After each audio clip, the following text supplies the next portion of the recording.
செந்தில் பாலாஜி இன்னைக்கு வெளியே வராருங்க. இன்னைக்கு வந்து கூட்டத்தை பார்த்தீங்கன்னா ஸ்தம்பிக்குது. புலவரசர் முன்னாடி அவ்வளோ கூட்டம், ஒரு தியாகியை வரவேற்கிற மாதிரி அவ்வளோ கூட்டங்க. என்ன செஞ்சுட்டு உள்ள போனாரு? மோசடி செஞ்சிருக்காரு. வேலை வாங்கி தரேன்னு சொல்லிட்டு மோசடி செஞ்சவர் இன்னைக்கு வெளியே வராருன்னு சொல்லிட்டு அவ்வளோ கூட்டம். 471 நாட்கள் இருந்திருக்காரு. வ.உ.சி. சிதம்பரனார் எல்லாத்துக்கும் தெரியும். அவர் வந்து எந்த தவறும் செய்யல. வெள்ளக்காரனுக்கு எதிர்த்து கப்பல் விட்டாரு. அவர் கொண்டு போய் சிறையில் அடைச்சிட்டாங்க. செக்குலுக்க வைக்கிறாங்க. அவர்கிட்ட ஒரு அதிகாரி கேட்குறாங்க, இவ்வளோ கஷ்டப்பட்டு செக் இழுக்கிறீங்களே, உங்களுக்கு வலிக்கலையான்னு கேட்குறாங்க. நான் செக் இழுக்கவில்லை, நான் இழுக்கிறது பாரத மாதா தேவியின் திருத்தேரை தான் இழுக்கிறேன்னு சொல்லி மிகப்பெரிய செல்வந்தருங்க. அவரு தன்னோட சொத்தை ஃபுல்லா இழந்துட்டாரு. அவர் செயலுக்கு போய் தன்னோட சொத்தை ஃபுல்லா இழந்தவர் வெளியே வராரு.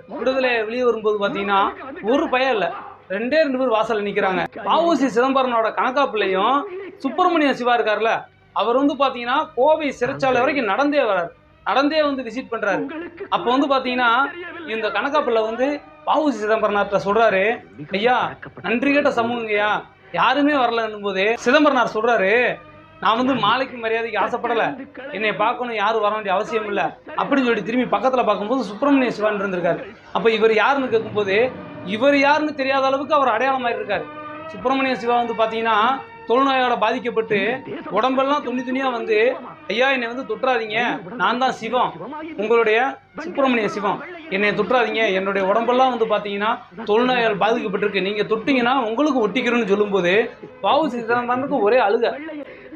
சுப்பிரமணிய சிவமா இது அப்படின்னு சொல்லி ஓடி வந்து கட்டிப்பிடிச்சு ஆற தழுவி அவருக்கு ஆறுதல் சொல்றாரு. இவர் சிறையிலேருந்து வந்து அவருக்கு ஆறுதல் சொல்றாரு. இப்பேற்பட்ட மனிதர்கள் வாழ்ந்த இடத்துல ஒரு தேச விடுதலைக்காக உள்ள போயிட்டு வந்தவர், அவரை பார்க்க யாருமே வரல. இன்னைக்கு வந்து பார்த்தீங்கன்னா கூட்டமா நின்றுருக்காங்க வாசல்ல. இதெல்லாம் பார்க்கும்போது எப்படி இருக்கு? இந்த நாடு எங்கேயோ போயிட்டு இருக்கு, கெட்டு குட்டிச்சவரா போயிட்டு இருக்குங்க.